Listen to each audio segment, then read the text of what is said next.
All right. If everyone could go back to their seats, I'm going to introduce our next speaker.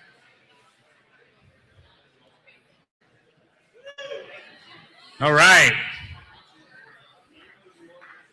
Wrap it up. Wrap it up. Sit down.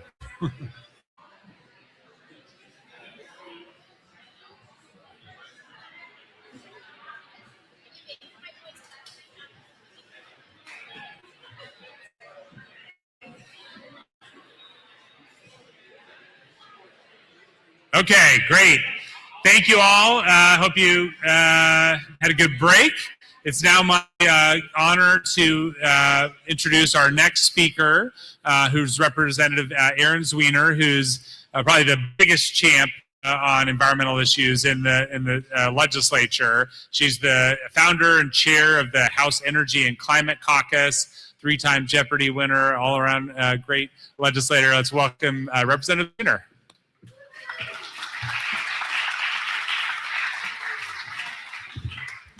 Thank you so much, Luke. As Luke mentioned, I'm State Representative Erin Zwiener. I represent the district just south of here in Hays County, District 45.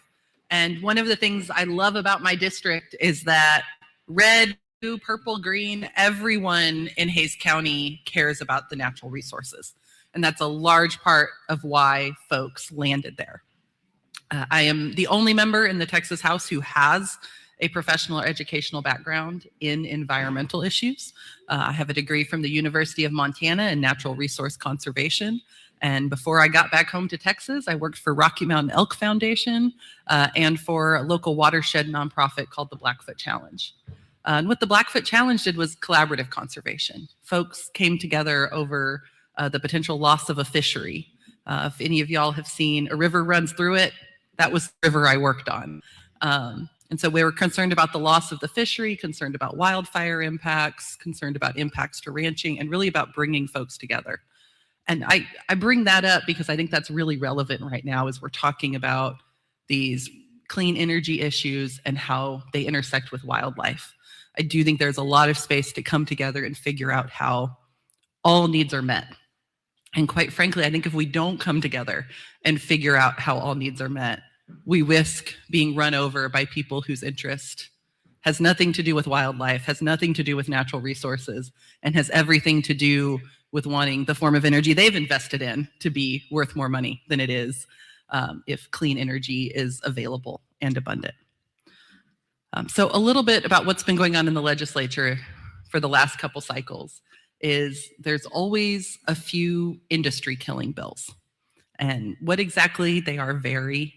But what they've been around the last couple cycles is around siting, trying to put such stringent rules on where a wind facility or a solar facility or a battery facility can be located that it breaks the business model. And it's personally been a little bit of a challenging issue for me because I came into the legislature right after a giant pipeline was announced across my district, and spent a lot of time talking about the importance of us having a conversation about siting for that pipeline. And I do believe we should be able to have conversations about where big investments make sense. But I'm not okay with us only having those rules for the type of energy that oil and gas world doesn't love as much. That I am not okay with. We need to have rules that make sense and are about getting the outcomes we need, not rules that are about punishing one particular industry because it's not popular. And back to that pipeline story in 2019, my first session, I'm a freshman legislator, I'm in the minority party, and my district has said, please go fight this pipeline, which is not an assignment any of y'all should envy. I ended up filing a bill and getting a hearing on a bill that would have required bonding for pipelines for land restoration. And the fact that I got a hearing was a minor miracle. There's a lot of legislative shenanigans involved in that I don't need to go into. But I got a hearing, but it was fully understood I would never get that bill out of committee. Fast forward about a month, and we're hearing a bill on the floor that we passed and became law to require very similar bonding proposals for wind energy. And I got to tell y'all, I was like, this is a smart bill. This makes sense. This protection should be in there for landowners. I get it.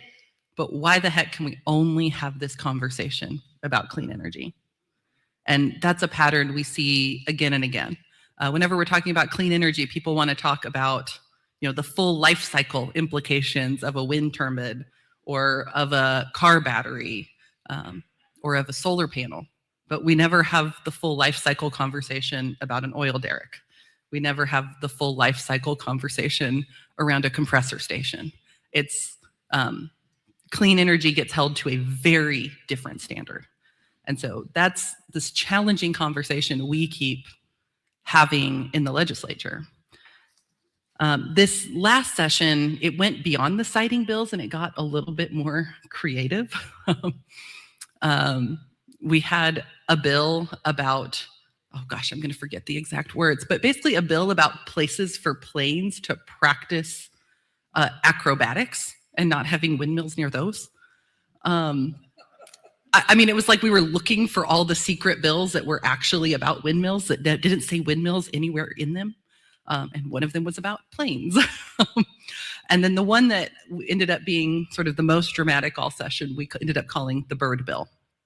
And any of you who watched the legislative session much knew that me and Cody Vasut were arguing over who actually liked birds a lot this session. But what the bird bill basically was going to do was require in anywhere along the coast that Texas Parks and Wildlife had a functional veto over any particular location. And we ended up negotiating back and forth on that piece of legislation several times, armed with a couple points of order along the way. At one point, we had to do an amendment because the bill didn't say windmills, it said structures over a certain height. At one point, the bill had to be amended so that SpaceX would be a little too short to be covered by the bill. Like I said, a lot of shenanigans where we're not really talking about the thing we're talking about. But we ended up, creating a little bit of a consultation process with Texas Parks and Wildlife, not giving them a functional veto, but giving some space for a back and forth conversation about siting and about mitigation measures. And so one of the things we're all trying to follow is exactly how is that bill playing out and what comes next. But the challenge we keep running into, again, is if we're talking about siting, the question becomes who is the intelligent mind over this? And this, issue is really important in renewable energy, but it's also important in a host of other issues. It's important with aggregate facilities. It's important with data centers being the big new issue. It's important with chip manufacturing plants. It's important with a natural gas plant. These questions of siting, transmission lines. I mean, at least we have intelligent minds. Well, I use intelligent mind as a term of art, not to give anybody a hard time specifically, but we have that idea of an entity that can look at where transmission lines go and make a decision. For everything else I mentioned, we don't have that. The baseline law in Texas, for decades has been that cities can do anything the legislature hasn't told them they can't do. Cities get to come up with their own rules. Counties only get to do things if the legislature has explicitly given them the power to do so. And so cities can zone. Most of our cities, bigger cities do, Houston being a very big exception. Most of our bigger cities have that ability, and zoning allows you to make determinations around land use. Counties don't have that except in a couple very limited instances. And so counties are just sort of stuck trying to figure this out. And then in a couple spaces, we've given the state agency the ability to do siting with transmission lines. Everything else, there isn't an agency to go to and talk about this with. Everything else, there's not a local government to really come have this conversation. So what we see again and again in siting conversations is county governments going to the entity that's building out the thing that is concerning and trying to figure out if they can incentivize them into working with them a little better or changing a location or whatnot. And of course, all of that comes out in the dollars and cents. But the counties do not have a stick. They only have a carrot. That's all they have. And so I see these conversations coming to a head more and more in the legislature, not just about renewables, but about everything. And so I really think the clean energy community has got to get ahead of this, because I think that dam on siting control is going to break at some point in this state. I can tell you Representative Drew Darby and I and others worked so hard to stop these big bills the last couple sessions. And it gets a little harder each time, even though it feels like in a lot of ways we're building friends. There's momentum building up on the other side. And now that momentum isn't just about windmills and batteries and solar, it's also about data centers. And so I don't know when that dam breaks, and I think we all need to figure out how we do this well before something that is just utterly punitive comes down from the top. I do want to say I'm really grateful for all the work we've been able to do with the Texas Energy and Climate Caucus. We have educated a lot of members. We are building friends. And there was some amazing organizing going on last session, bringing landowners who had worked with clean energy companies to the legislature to talk to folks about the impact it had had on their lives, their ability to keep, the family farm or ranch. And all of that advocacy is really important. But these issues remain on a knife's edge in the legislature. So with that, let me just go ahead and open to questions, Luke.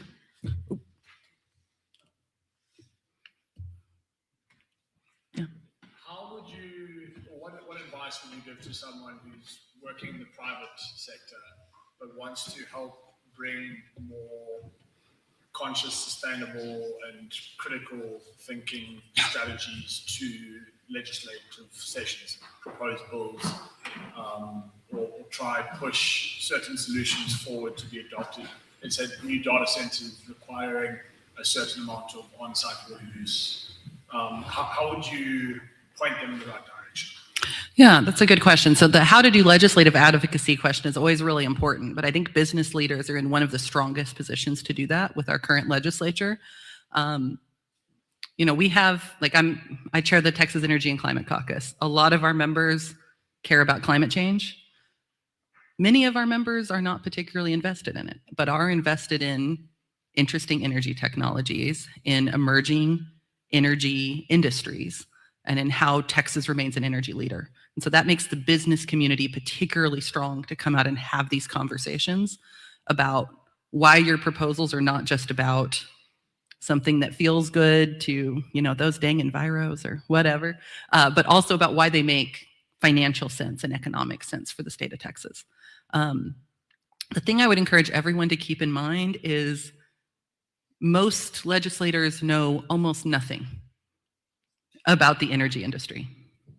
They've got a couple surface talking points, not all, but a lot of legislators really don't have that base knowledge.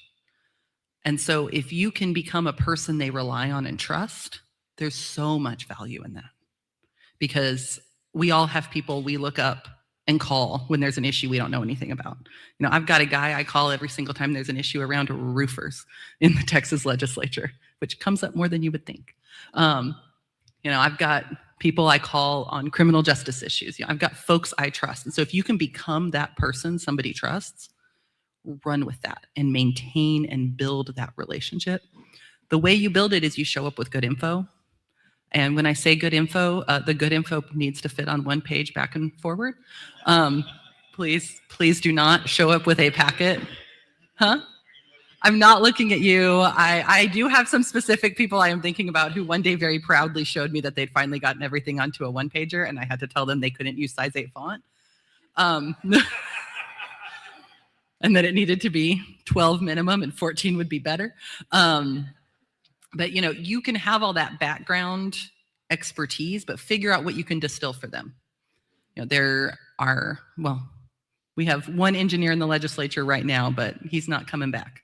So just remember, most of us are not technical science beasts. More of us are legalese or business. So distill it down for us, bring us that information, and then after you've done that, after you've had that initial meeting, reach out in the next month, touch base, see if there are any questions, cultivate relationships with the staff, see what questions they have, and sort of establish yourself as a touch point for them. Yeah. And how am I reaching out to this stuff? How would that individual connect with the representatives or with the legislators? I would just reach out and ask for a meeting. And I would assume your first meeting is going to be with staff. If it's, the way I think of contact with legislators is there's volume-based reach outs and there's, or I should say quantity and quality. Business leader, quality.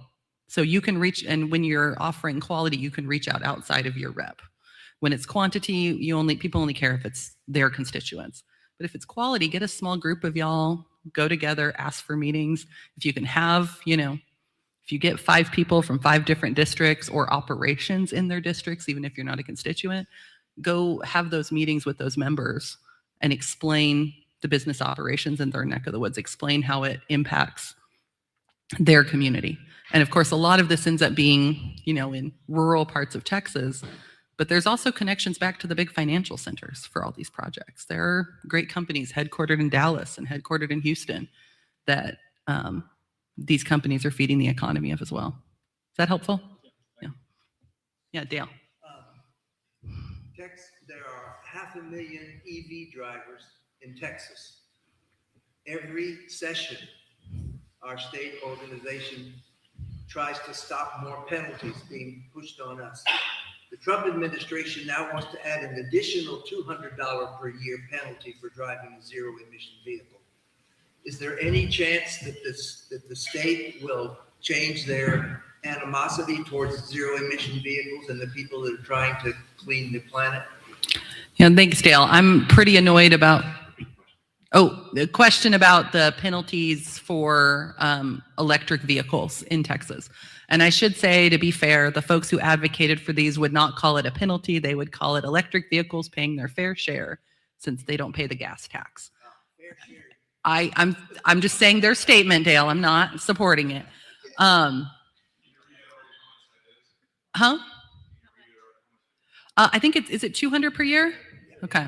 Yeah, regardless of how many miles you drive. Right. Yeah. My husband did the vehicle registration, so I needed to check the exact amount.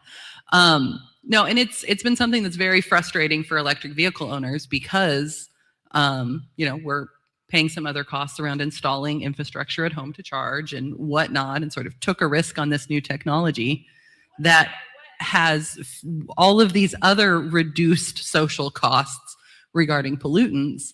But then we're being asked to pay this $200 fee a year to drive. And the F-100 pickup pays about $90 a year in road tax. And the challenge is it's substantially more than what a similar sized vehicle would end up paying in gas taxes. The arguments we hear for it is, well, those electric vehicles are really heavy. And I'm like, my electric Nissan is not heavier than a Hummer. Please stop. It is heavier than a Honda Accord, but that is gas powered, but it's not heavier than these big trucks. And so it's been challenging. And the folks who pushed that really did convince a lot of the legislators it was fair. And then a lot of other legislators did not care. And so I think if we're going to have a chance to push back against it, and I haven't heard a lot of conversations about that this session, I think it's talking about that, both comparing what the actual fuel tax amount would be if it was a similar gas vehicle. And then the second thing is helping legislators realize that not every electric vehicle is a $100,000 Cybertruck. There really is this very strong cultural assumption that everyone driving an electric vehicle is quite wealthy. And that's just not where the market is anymore. Yeah. Yeah, my question is about distributed solar and batteries as well. They seem like they're an obvious solution to so many issues, ranging from environmental impacts and land use to also transmission and other kind of energy challenges we have here. And yet the legislature seems to spend almost no time on distributed solar in particular, and frankly, the state of, if you look around Texas, the utilities and the reps, they are doing everything really to squash distributed rooftop solar. So I'm just curious if you have any thoughts on that and what strategies you would suggest to get more attention on that as a solution. Yeah, no, I think there's a lot of challenges around distributed solar and other energy generation. I think you're exactly right the legislature hasn't invested a lot of time in that, and the sort of rates and the payoff and dynamics for people who do install rooftop solar is so dependent on your local electric provider. I know it was heartbreaking a few years ago when Pedernales Electric Co-op changed their structure in a way that made it almost cost prohibitive to install rooftop solar. It's the challenge of our distributed system, and the question I keep coming back to is, should the legislature be setting a floor for this or finding some way to value that resiliency benefit that's provided by the distribution of energy resources? Resiliency is something I really believe in. And if you have a field, I don't know, let's say 10 acres of all solar fields, the tornado hits right there, that's the power for a lot of people. If it's on top of a roof, it's going to go through, it's going to hit some folks' places, not others. Having distribution provides us value and some insulation from natural disasters. It's not perfect, but it provides us some insulation from that. So I think there is a true resiliency benefit, but we don't have any way to give value for that to our transmission providers or our co-ops or our municipal electric providers. And so, my conversations with Pedernales Electric Co-op, when I was trying to push back against the change, they were like, well, we're functionally subsidizing this for everybody else in the state. And so to me, the question is, how do we either provide a floor or how do we provide some level of value incentive in order to encourage that distribution? Because if it does end up concentrated within one electric provider, they're functionally paying for all this transmission and not getting any revenue associated with it. So I think that's the challenge. But the current the current political climate for anything that reads as incentivizing solar is not great right now. Are you aware of any legislation that would concern solar panels on parking lots? I'm not aware of anything specific to parking lot solar panels. I know we do have a lot of builds with that model, i.e. all the parking lots out at, all the pay-to-pay parking lots out at the Austin airport, I know have that built in. But I'm not aware of any legislation around it at the time or at the moment. I'm not sure what my question is, but I'm going back to your discussion of county authority. What do you view as the right balance? Like, should counties be able to do moratoriums on something they don't like? Should they have some land use? Like, where is that sweet spot? Because I can see the argument that giving them too much authority, you'd have, how many counties do we have? 254. 254. We could have 254 different sets of rules for development, which would be hard. But what is that right balance? Do you know? Oh, I feel like you're asking me the $1 million question right now, Cyrus. I don't know exactly where we want to end up. I know for me, where the conversation is starting is really around water and water resources.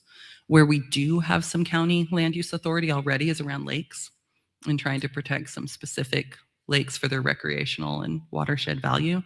And so for me, starting around that dynamic with aquifers is an important space. But I do think it's going to come down to a question of density. And the challenge is, it used to be if you did in a big industrial development or if you did a subdivision, either one, the city next door to you could grab you. And the big power balance was when in 2017 and then follow up in 2019, the legislature really scaled back that annexation authority. And so the question for me is, how do we make sure dense development ends up with some sort of public engagement, public buy-in? To me, that's kind of the core, or that is the core question. And I don't think my colleagues have a very good history of doing a 180 on things they did before. So I doubt the solution is just giving cities annexation authority back. But there's a lot of conversation about the fact that we're essentially recreating cities through municipal use districts right now. Municipal use districts now go out and like contract with the constable to get deputies to patrol just their they're mud.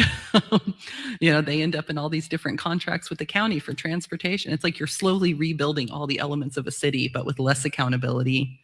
And honestly, less tax rate protections, which feels kind of wild given the current political climate of my legislature. And so I think more and more members are waking up to that. One of the things that was very interesting to me this session is there were 2 different bills that directly would have attacked county authority over development regulations. And we voted both of them down on the House floor, which I would not have imagined 2 or 3 sessions ago. And so seeing that shift tells me there's something in the air. I talk about the water issues in my neck of the woods. My colleagues talk about transportation. They talk about public safety, flooding. All of those issues are adding up where people aren't feeling comfortable with all these decisions being made without any public official in the room. So thank you so much for being a leader on this issue. I'm thinking specifically about data centers. The Green Building Council has been a client for a few years, and we've been trying to lead on this issue, but there wasn't much appetite last session. With Texas aiming to get the vast majority of data centers more than we could possibly institute in the time frame that they've been proposed to go onto the grid, do you see an opportunity with the next legislative session that we could set a statewide standard? I mean, maybe if we had a few more friendly colleagues, it would help. But if we set a statewide standard, especially around water and energy, would that potentially, I see us almost leading rather than the national, because, what's going to happen in Congress with our current administration and so forth, but a state standard that the rest of the country would somewhat follow would seem possible. Do you see that as something that is a little beyond our grasp to get done? It seems like there's a lot of Republicans wanting to focus on this issue. I think you are barking up exactly the right tree. And I think we need to lean into that moment. There is pushback on data centers across the state, from Hood County to El Paso down to Hays. And if any of y'all know counties in Texas, those counties don't have a lot in common, other than being Texas counties. So it's not a partisan issue. Opposition to data centers is widespread. I think the water use is one of those issues that's really catching on across the state. And, you may know I announced a Hays County data center working group where we're going to try and bring folks together and talk about what sort of tools we would like in our neck of the woods. And what's been interesting to me is the reach outs I've gotten from folks in data center world talking about how great their water use policies are and how they would be fine with that being required. And so I think, some of what I'm kind of gathering from, sort of the big operators or the folks serving the big operators is that they feel like they've gotten a bad rap from the Bitcoin miners, quite frankly, and how they operate, and some of the other early operators, and they want to go establish that they're not them. So I think there's real possibility for some statewide rules on this.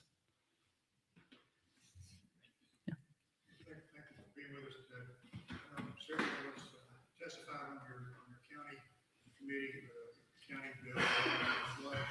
Thank you for bringing that up. Bring it up again. My question is, we don't think as much about property casualty insurance and the impact of environmental decisions. We're all paying more, and the insurance companies say we're seeing increased frequency and increased intensity of the storm events, and that's all across the board. You pick your type of storm that covers it. How can we tie green infrastructure to have flood control and other issues, as well as building standards, as a package? Kind of following up on Cyrus and Ken's question to you as well. That's just, it's a big issue, but it has a lot of different pieces. And I wonder if property casualty insurance rates and making the building codes more responsive to particular areas of the state that face drought, wildfire, flooding, is a possibility and a way to approach that, or are there other ideas? Thank you. Yeah, thank you. So the question is around the increased costs for property insurance and other costs related to extreme weather events, and what options we have as a legislature. You know, it's funny, we used to joke that Texas had every type of natural disaster except extreme winter storms. And that was a mistake. Whoever said that first is who jinxed us. But yes, we have been seeing insurance rates go up, you know, and I can say personally, my house was not in a floodplain when I bought it, and it is now. And that dynamic is affecting so many people across the state. You know, I think for us to be effective at really tying those values together, we need industry folks to be real frank and talk about the dynamics. I will say, you know, if you're going to come lobby Republicans in the legislature, I would say don't say the word climate change, just say extreme weather events. Sometimes it's worth fighting, sometimes it's not. I think us coming in and talking about those dynamics and how to mitigate, that's really important. And I think there is an appetite for that flood mitigation side in particular. Now, when you tie it to energy is when the conversation gets harder. As I'm sure you know, when you tie it to energy, the conversation gets harder. But having the conversation about adaptation to these increasing extreme weather events, being very tactful right now. But when you talk about it in adaptation, there is openness. When you talk about, you know, reducing greenhouse gas emissions, the conversation stops very quickly. But when you talk about just adaptation, folks are open-minded to that. And I would love to see more of the insurance world stand up and talk about this. You know, we unfortunately have passed legislation that basically says that insurance world can't factor climate change into any of their rates. The legislation's kind of toothless with the way it's written, but we've had, you know, one member in particular consistently try to tell the insurance industry that they can't factor that in. And so that's something we need to be vigilant of as well. Last question, yeah.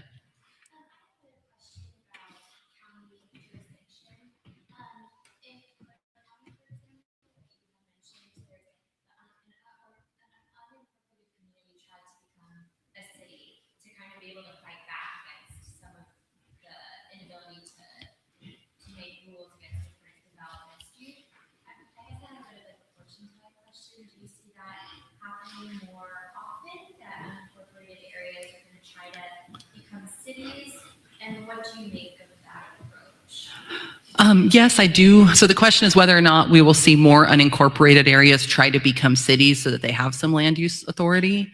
You know, I'm not an expert in that, so I don't want to get over my skis on it. But I do think we'll see more of that. We also saw some instances of that in relation to aggregate facilities. There's a really big quarry planned in Burnett County, and the folks around it incorporated to try and manage that dynamic. So I think we'll see more of that. I think more and more Texans are realizing that they don't necessarily have the protections of a city and wish they did. You know, I know in my district, I have all these people who are like, why can't I go vote in the Buda City Council election? And I'm like, because you're in the Sunfield mud. And so more and more folks, I think, are realizing that they don't live where they think they did.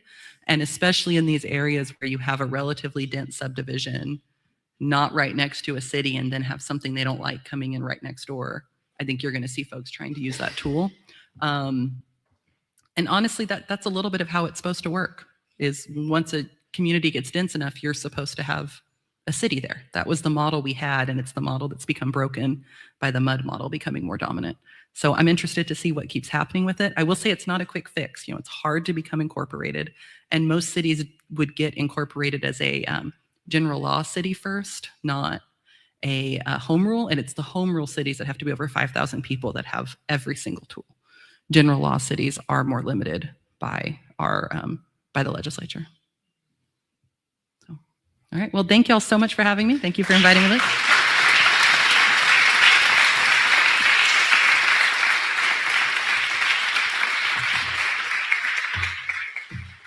Okay, we have our next panel, and to moderate it, we have Graham Jones, who's the Executive Director of the Texas Conservation Alliance.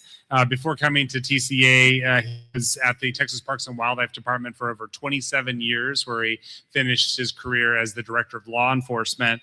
He's also served on the boards of the Coastal Conservation Association, the Texas Country Hunters and Anglers Association, and received the 2020 Sam Beeson Conservation Leader Award from the Texas Wildlife Association. Let's welcome Graham. Yeah.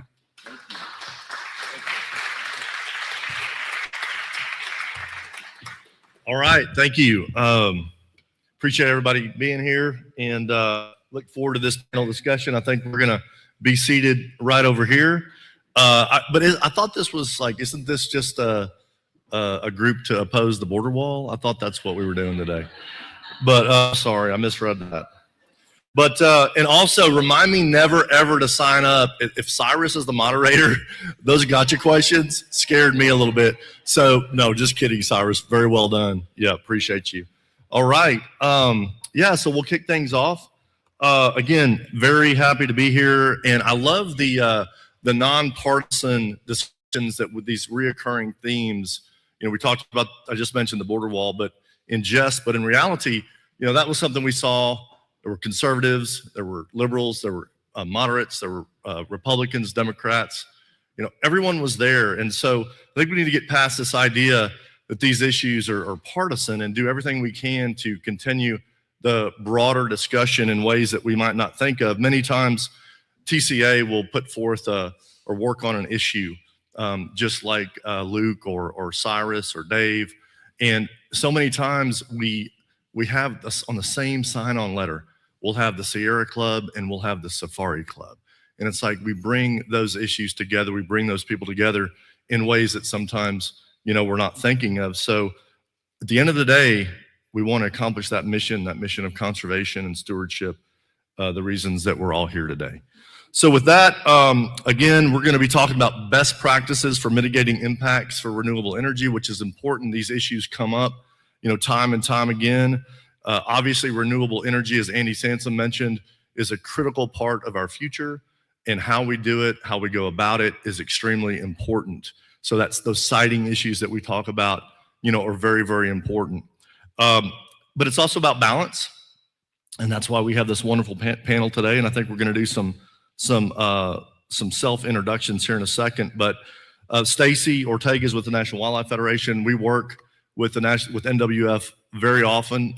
TCA, some of y'all may know, some of you may not know that TCA is the state affiliate. So we're the state affiliate for NWF. Very proud to have that relationship and that working relationship together. Garrett is with the American Farmland Trust, and we look forward to hearing from Garrett.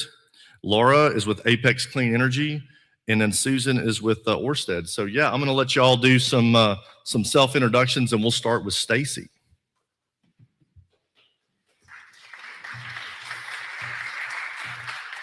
I think we have a couple slides to do an intro. I don't know what the best way to handle this is. I'm sure. Here you go. That way you can see your slides. Okay. Can everyone? Oh, yep. Y'all can hear me. Okay. So my name is Stacy Ortega. I'm the Gulf of Mexico campaign manager at National Wildlife Federation on our offshore wind team. I'm based in Baton Rouge, Louisiana, but I work with nonprofit partners in Louisiana and Texas that are trying to support the responsible development of offshore wind in the Gulf of Mexico. So to give a little background, maybe if we can go to the next slide, about National Wildlife Federation, the reason why an environmental nonprofit organization is talking about energy development, as you've heard before, our biggest concern for wildlife is climate change or extreme weather events.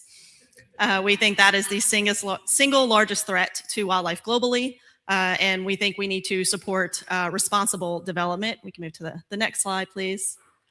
So just to give you an overview, and I'm going to go through these really quick just for those of you that are like me and are visual people. Although this is a fairly new industry, I know somebody said it's not that new. It's been around a while now in the US, but still fairly new. It's not new globally. So this has been around for decades in Europe.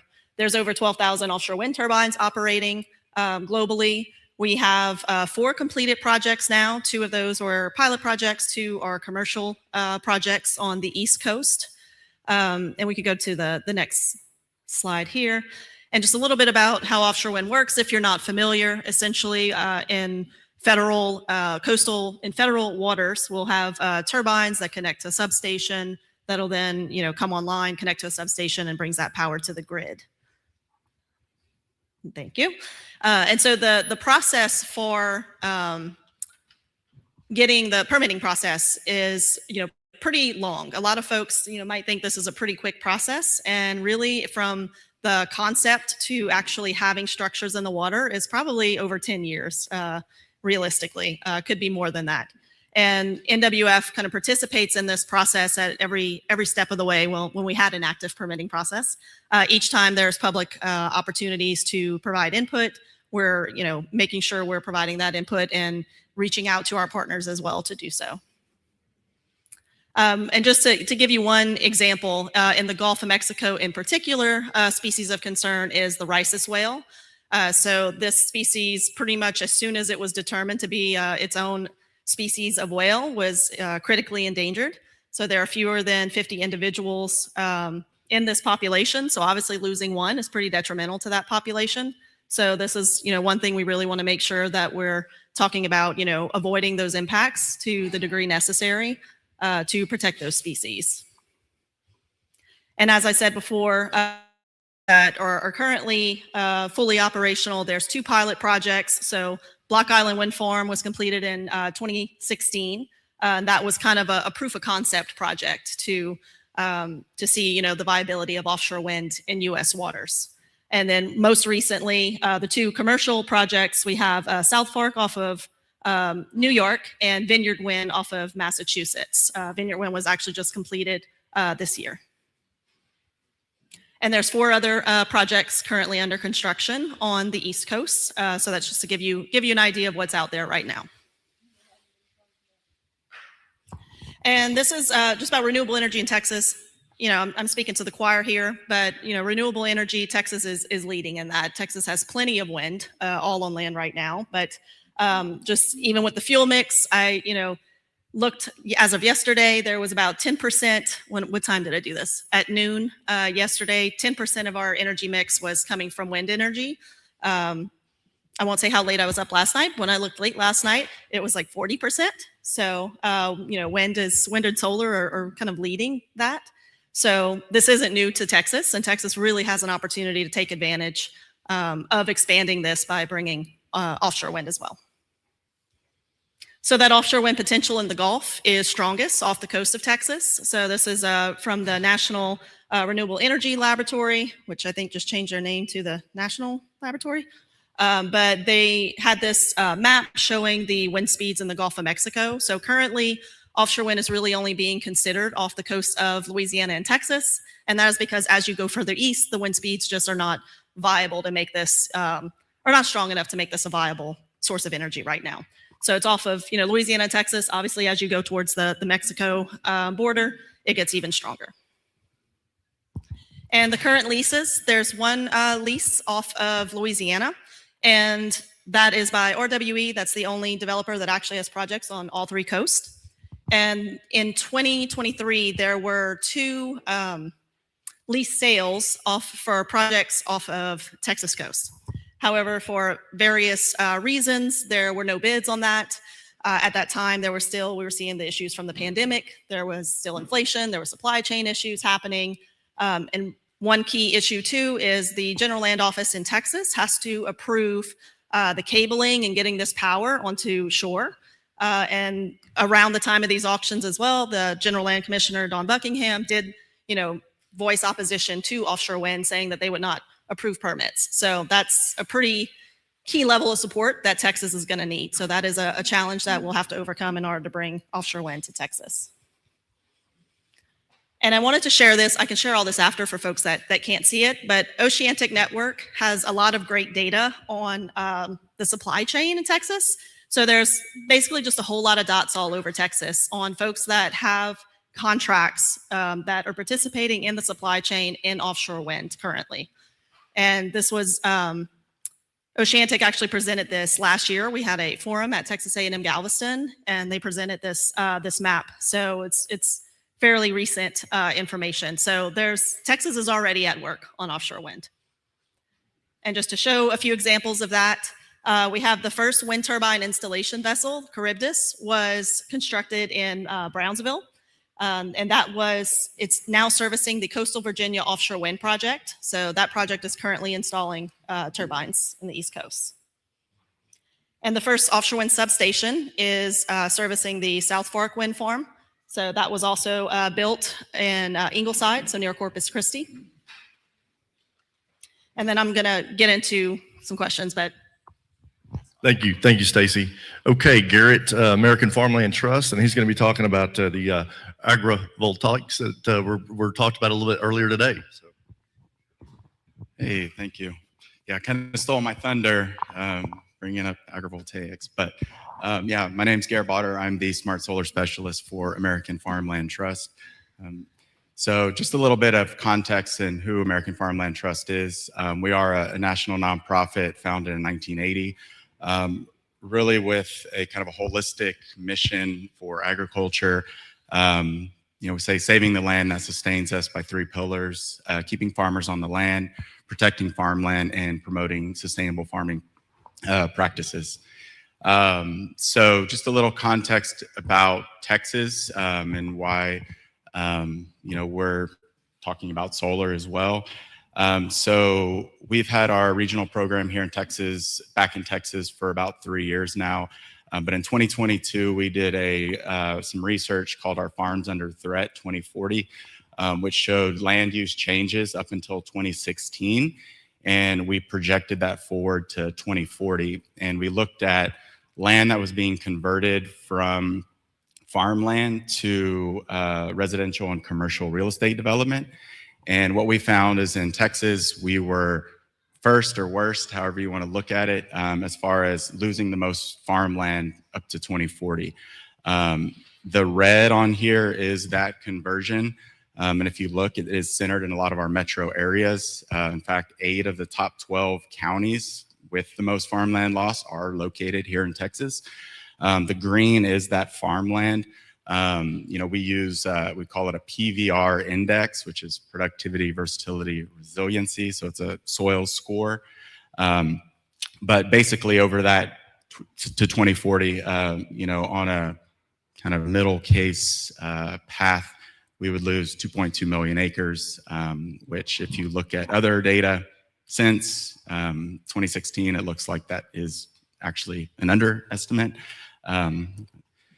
But on top of that, this is probably a little outdated as well. This was from the DOE's Solar Future Study in 2021 that looked at policies at the time to decarbonize our grid, saying we would need 45% solar energy by 2050 to reach that full decarbonization.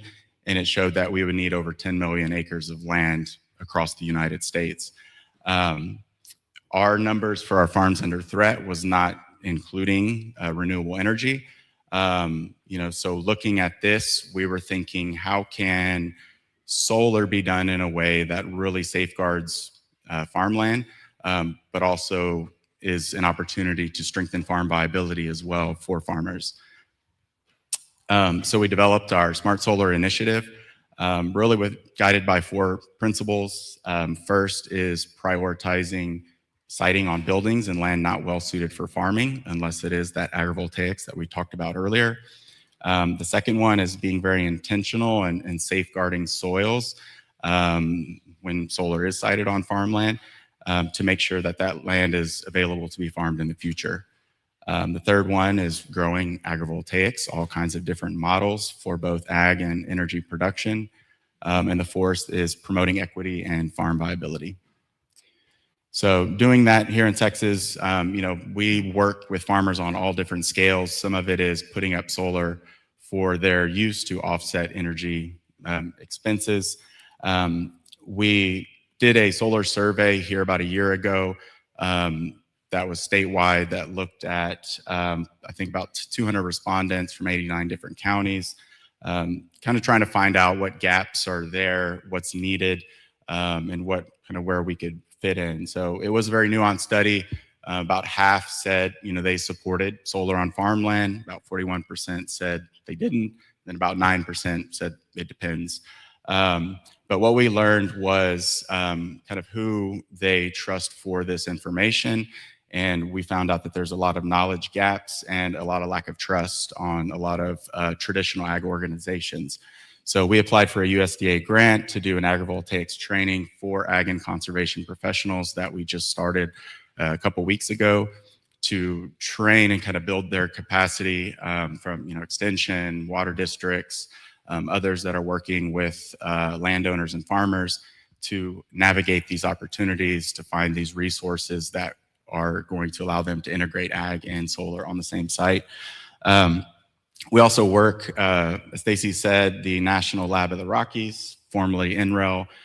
We are collaborating with them and their Inspire team on providing technical assistance for farmers that apply to their program kind of around the country. We did have a farmer here in Central Texas in the first cohort. I think right now they're choosing the second, but it's a technical assistance program that basically helps them think through and guides them from early development of a project through the life of the operation. And then we also have a spinoff of our Smart Solar initiative. It's called Prosperity Partners, that works with solar developers and landowners on a consulting basis on agrivoltaic assessments, looking at kind of models and how they can integrate that into their operations. And that's what we're doing here. And that's it. I will jump to somebody else. Thank you so much, Garrett. All right, Laura with Apex Clean Energy. I have no slides, so I will be right here, but I'll be short and sweet. So my name is Laura for Apex Clean Energy. We are a utility scale wind, solar, storage developer with a national footprint, but a heavy emphasis on Texas. We have about 4 gigawatts of operational assets in the state and much more to come in the pipeline. And a big reason why Texas is attractive to the company is, vast available land. It's windy, it's sunny. There's a favorable regulatory regime, and kind of that confluence has, made us put big bets on Texas. And as I mentioned, I work in government affairs. So my day job is in and around the Capitol. And I say that slightly as a caveat, because while we're here to talk about, conservation, we're going to get into native pollinators and all of that. It is one of my favorite things to talk about is the awesome work that Apex is doing in this space. But I do not pretend to be the expert or, devoting my 9 to 5 to that space. But I'm honored to get to talk about what some of my colleagues are doing and why I think it's a great company to work for and to partner with. So thanks for having me.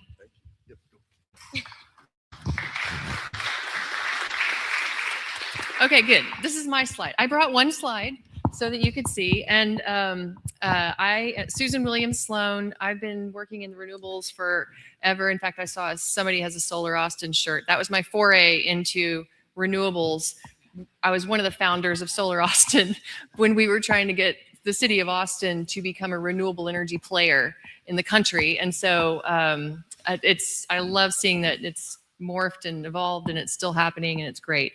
Ørsted is a global company.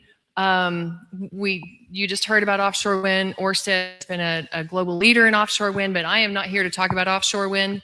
I work on the land side. This is a map showing you where our projects are. We have about 6 gigawatts, a little more than 6 gigawatts of wind, solar, and storage on land across the United States. And about 60% of our on-land business is here in Texas.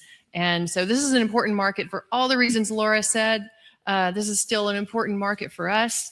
And so we're very actively working to, make sure that we are doing a great job, that we're competitive, that we are able to site and build projects and connect to the grid and sell to our customers. And so happy to talk about this today. I'm going to give you the same caveat she did. I'm not the subject matter expert. We have those. Ørsted has traditionally been a very, we are a company that used to be called Dong Energy. We're from Denmark, and it was a fossil fuel industry that has made the change to becoming a 100% renewable energy company. And so once they did that, they started expanding. We are now a standalone in the United States, working on renewable energy projects across about 15 states. Thank you, Susan. So we'll jump into some questions, and Luke, just give me the word when I know that the only thing standing between y'all and lunch is us, so we get that. And also just a big hand to Luke, Environment Texas, for bringing everyone together. Thank you. Yeah. So Stacy, at times, of course, we're on a couple of calls a month minimum. Sometimes it seems like we're on a call once a week or every other day or whatever it is. And we're talking about offshore wind a lot, but it's in one way we perceive it's not really, moving, right? But in other ways it is, and in other places it is. And we have to be ready because we know it's coming, right? So from your perspective, as it relates to offshore wind, what does responsible siting of offshore wind look like at the earliest stages? And how can developers better integrate wildlife and habitat considerations, particularly with marine mammals? We mentioned the Rice's whale earlier, and migratory species before projects are fully developed. And here's the mic. Yeah, so some of this y'all heard a little bit about already. So what we call the mitigation hierarchy, first and foremost, is making sure that wherever possible, we're avoiding impacts. And then that hierarchy is essentially first you avoid, then you minimize whatever impacts cannot be avoided, then you mitigate further, whenever those cannot be avoided or minimized. And then there's monitoring, there's adaptive management, which we'll talk more about later. But really, that is how National Wildlife Federation defines responsible offshore wind development. And so although we are proponents of offshore wind, that doesn't mean we support any and every project that is offshore wind. In fact, NWF in the past has opposed a project that wasn't following responsible development as we define it. So in addition to trying to avoid those impacts, following that mitigation hierarchy, there's, considering other ocean uses. We have national security, we have navigation, we have fisheries, making sure you take all of that into context and try to cite these to make space for everyone. Furthermore, engaging tribes, making sure we are early and often engaging stakeholders, making sure that we are not adding to the harms that have already been placed on underserved communities. So we think offshore wind really gives us an opportunity to take the lessons learned from energy development that we've done over the past, 100 years, and make sure we're not repeating mistakes from the past. So engaging all of these folks. And so that's kind of how we're, defining responsible development. So that's first and foremost, anytime NWF is engaged in any project that we're talking about. And in this process, there's, no matter what development you do, whether that's industrial, whether it's commercial, residential, there's impacts. Any change to the environment is going to have impacts. And so it's kind of a cost benefit analysis to everything. So we want to make sure that we're reducing those impacts to the degree possible, and also understanding that when you say no to one thing, you are inherently saying yes to another. So making sure that we are, kind of taking the long view of what some local short-term impacts might be and mitigating those to the degree possible, but also seeing what are the long-term benefits from these developments. So that's kind of how NWF looks at this. And also that BOEM process, which I showed a map of what that looks like. And it's, probably about a 10-year process. There's various opportunities for engagement. NWF is engaged in that all along the way. So we've in our comments, we've asked for a buffer for the Rice's whale to protect the Rice's whale, having a 20 nautical mile buffer. So that is in place in the Gulf of Mexico. So these projects have already been cited to avoid Rice's whale habitat. So we've been pretty satisfied with the BOEM process. We feel like they've, engaged first because they look at a very big call area first, and then they take, comments to kind of winnow that down into the lease areas. So there were originally about 6 lease areas that were identified. There's only 1 lease currently, like I said, off Louisiana. And there were only 2 that were offered for, lease off of Texas that didn't get bids. So that's kind of where that process is. And there's also engagement with a lot of different entities. So there's, there's NOAA, there's BOEM, there's, U.S. Fish and Wildlife Service, there's Department of Defense, there's state and local authorities. So it's a pretty extensive permitting process, both from federal agencies, state agencies, and then engaging stakeholders as well.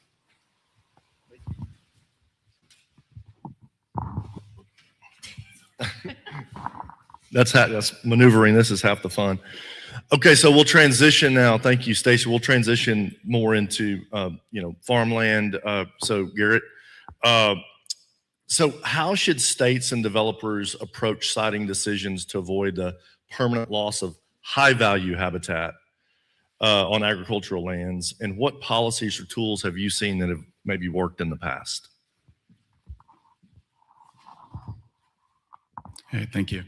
Yeah, I think for us, as a farmland protection organization, we start with farm, land quality, and first and foremost, try to guide solar development to not prime farmland, and put it on, like we said, kind of the built environment, other areas that are already disturbed sites, brownfields, things like that. But if it is put on farmland, I think, that's something we're not against, but I think we just think there needs to be higher standards, and like agrivoltaics, or being much more intentional as far as, soil health protection as well. Talked about a little bit earlier about kind of guiding these sites to find out where.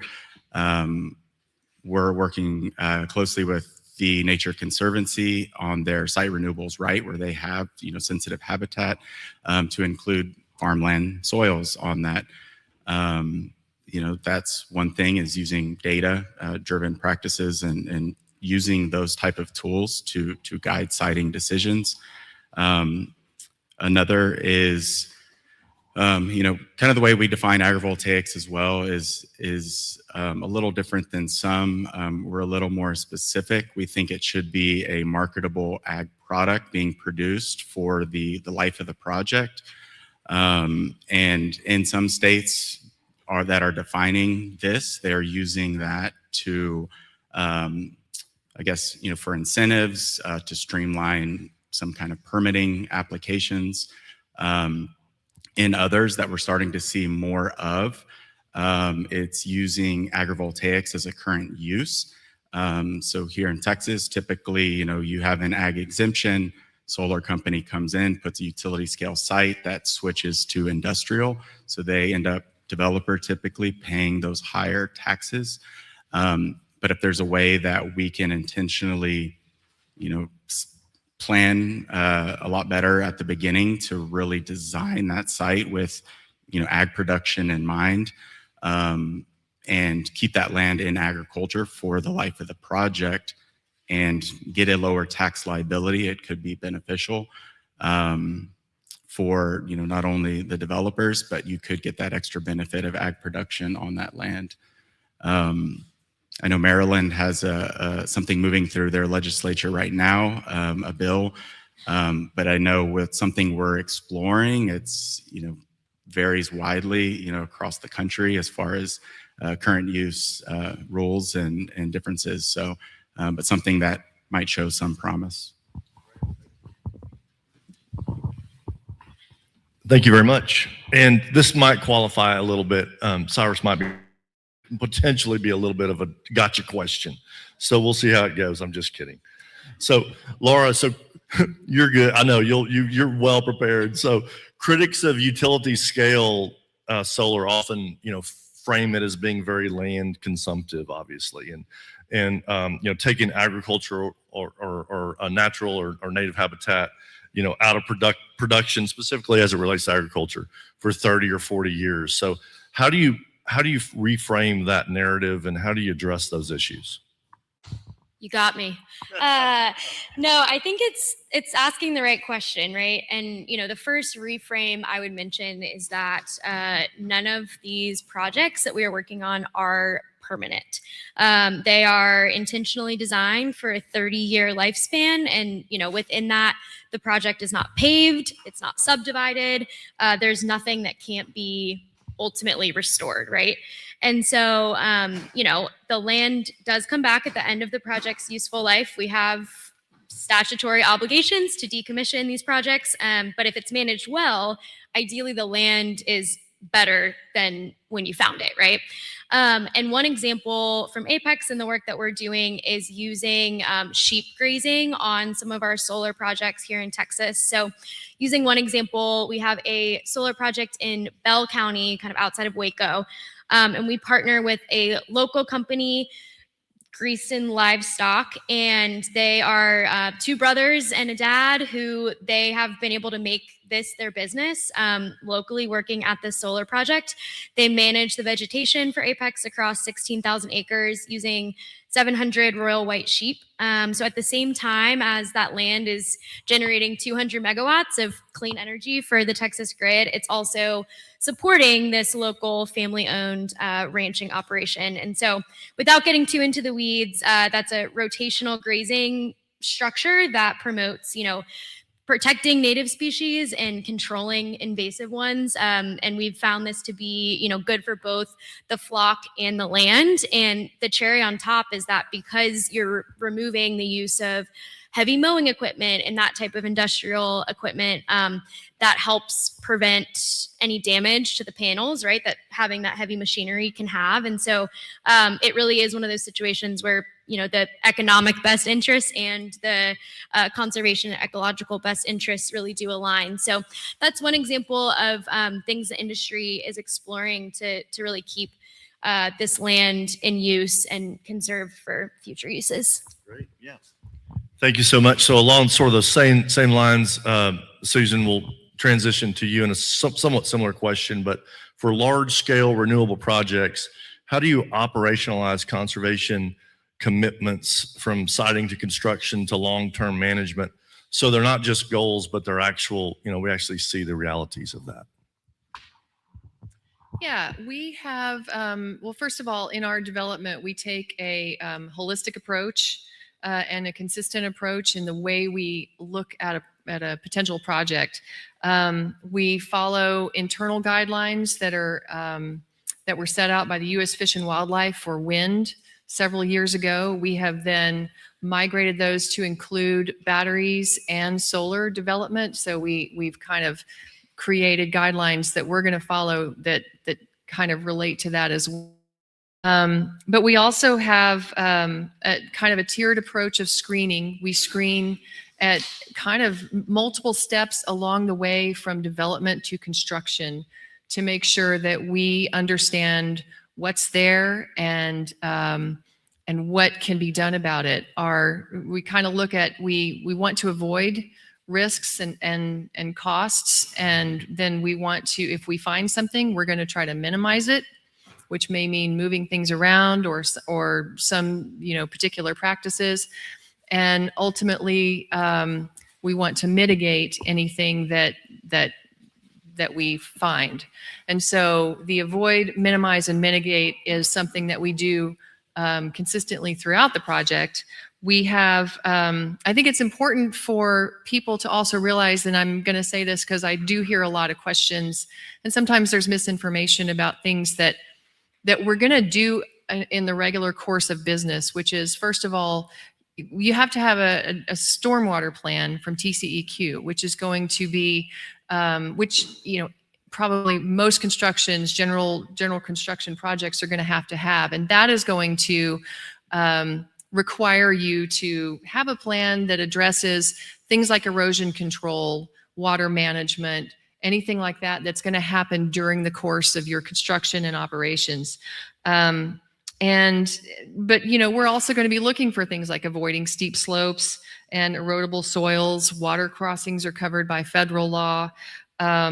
And then, we're going to try to site where it's close to transmission, obviously, because we want to get our power to the grid. So there's some baked in things that have already, that we're going to do in the course of business, but every site is specific. And so when we are in every site, we're going to come up with additional things that might make sense from a habitat perspective. We don't site near wetlands. That's a problem. And so, looking at what's there and how can we make the best of it. We have a couple of projects that we have done where we have found issues related to prairie. And in both of those, we have taken additional actions. When we come across these, we have voluntary conversations with people like Consulting Texas Parks and Wildlife. We do that pretty regularly on our projects as we're developing. We also will collaborate with ENGOs that are relevant. And you may have heard about our Mockingbird project in Lamar County, which is up north of Dallas, where we discovered that when we were buying this property to build a solar project, there was a large contiguous area of blackland prairie that we ended up working with the Nature Conservancy. We built the solar project, avoiding the areas of that untilled prairie. And then in the end, we gave almost 1,000 acres to the Nature Conservancy to be preserved for as long as they, for their work. And so that's an example. We have a sort of similar example in a Kansas wind farm that we did. Not every project's the same. We're not going to do that for every project. We're going to look at where we can find a good place to build a project. But I have other examples of things that we're doing in future projects. But that's the kind of work that we're doing. Sure. Thank you. And you mentioned misconceptions and sort of in your introduction to that question. And so when we're shifting back to offshore wind, Stacy, there's lots of perceptions, wide-ranging perceptions about offshore wind. And, some people, absolutely support, and then there's other folks that are, kind of on the fence and have some concerns. So what do you see as the biggest misconceptions or the largest misconception as it relates to offshore wind? Yeah, I think probably one of the biggest misconceptions would be that offshore wind is not compatible with healthy marine ecosystems. And like we said, not transitioning to cleaner forms of energy will be more detrimental to wildlife. That being said, you have to do this responsibly. And as I mentioned before, that federal process, the Bureau of Ocean Energy Management, BOEM, has avoided rice whale habitat. They put, mandates on monitoring. There's adaptive management measures that are in place. So we do believe that is compatible to healthy ecosystems, but that's also going to require to monitor and make sure, and we'll talk about adaptive management, but making sure we're taking into account and having those best management practices. Like NWF has advocated for 10 knot vessel speed restrictions, even a little slower if you run into like jellyfish aggregations or floating mats that would attract sea turtles. So there are various measures to put in place to make sure that this is sited responsibly, but we do believe that this is very compatible and in fact needed for healthy marine ecosystems. Another misconception could be that this process has really been rushed. There's not a lot of oversight. When folks heard about the process for leasing in the Gulf, they were understandably a bit confused and probably thought that there was going to be steel in the water in a few years, which, as I mentioned before, this is a pretty long process. This is probably, a decade minimum from the time you're even talking about this. And that's all of that lease area, again, I should say for the first time maybe, that doesn't mean you're going to have a project. That just means that these developers can go out to this area and do their assessment and gather all the information they need to get their permits. And that process is, has to get the okay from all of those agencies I've mentioned before. So I know we've heard a lot of, issues about national security being used as a reason to not have these projects, but there's, national security is a very key part of, the permitting process to make sure that these projects can move forward. So it's not a rushed process at all. And I think what's also been mentioned before is this is actually a really highly regulated energy development industry. I would say probably the most. there's what some might say unfair, or maybe not unfair, but those regulations should be across the board. So it's, we do want to make sure we're lessening those impacts. We also want to make sure that we're doing that for all development that we have out there. So it's a very highly regulated industry.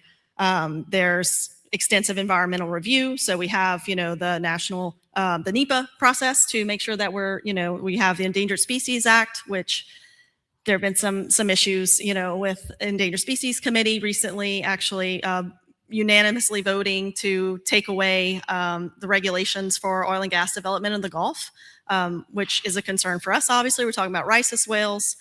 So it's not fair to put those regulations on some industries, not others, especially when you're considering that at the federal level, some, folks were saying that we shouldn't support offshore wind because of, the impacts to whales, yet we're trying to take away those protections for another industry. So we really need that regulatory certainty, and it needs to be across the board. So with that shifting landscape, that's kind of a concern, but there's also been misconceptions about that harm being outsized impacts for whales. I will say that, surveying for Rice's whales is less impactful than seismic air gun surveys in oil and gas, so the decibel level is lower, but there's also a lot of mitigation measures out there. And so another pillar I don't even think I mentioned in that kind of what we define as responsible development is making sure you're taking the best scientific data in your decision making. And that adaptive management that we'll talk about in a minute is taking, as you're learning more information, making sure that there are adaptive management plans in place to use that information and change course where needed. So all of, taking all of that into account, that's, just some of the concerns. And last thing I'll say is we hear a lot of misconceptions, and it's, it's understandable considering there's, some of this, speaking out of both sides of the mouth there. And most of those concerns, whether that's a concern or skepticism or even opposition, is really rooted in, valid concerns. So legitimate questions that, National Wildlife Federation asked too, and that we want to make sure we have answers to, so we're responsibly citing this. So whenever we're talking to folks, we like to get out, and the way we try to, address some of these concerns is making sure we're getting out there and talking to folks, doing events like this. We've got Shannon here to give information to folks, so highly encourage you to talk to her. And so that's kind of what we're trying to do. And so when this process really rolled out, a lot of folks thought it was moving too fast. And probably the reason they thought that is because there wasn't a lot of things like this happening. We weren't getting out and talking about offshore wind before, people were hearing about, lease sales. So if, I don't like to say that there's a silver lining in what's happening right now with offshore wind and this, the great pause, I've heard someone call it. But, during this great pause, then, we want to really take advantage of that and, get out there and talk to folks and make sure we're hearing from local communities and hearing what their concerns are, what are their questions, to better guide our own advocacy as well. That way, when we're engaging with developers and when we're engaging with state and federal officials, we understand what, those local concerns are. That way we can be better advocates ourselves. I think we need to sort of wrap things up according to the boss over there. But I just want to say thank you to the panel for being here today and for engaging with everyone. I will also want to plug NWF as far as they have a fantastic website, Offshore Wind Energy. It's got a great video. It's very educational, and you can learn a lot from their resources that they have as well. So thank you to everyone, and thanks again for your attention, and to the panel.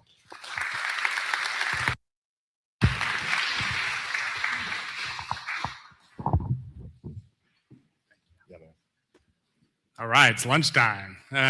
First, I want to especially thank all the interns. Hey, interns that are hiding behind the corner, can you come out here and wave? Everyone, let's give the interns from Environment Texas a round of applause. And Ford right here, the master organizer. Thank you.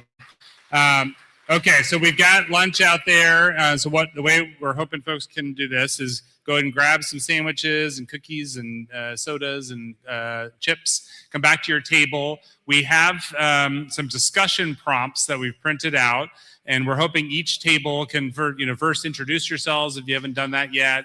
And really, we just want you to discuss what you heard today, what you learned today, what questions you have, what concerns you might still have. And then Dave is going to, the director of the Lone Star chapter of the Sierra Club, Dave Cortez, is going to, at 1:30, we're going to have kind of a discussion. We'll have each table captain kind of report back what we heard from the discussion, and then have kind of discussed together. So in some cases, we've nominated people to be table captains. In other cases, we haven't. So decide amongst yourselves who's going to be the person who reports back at 1:30. But go ahead and go get some lunch. And please stick around. I'd love to have this discussion part of the summit too.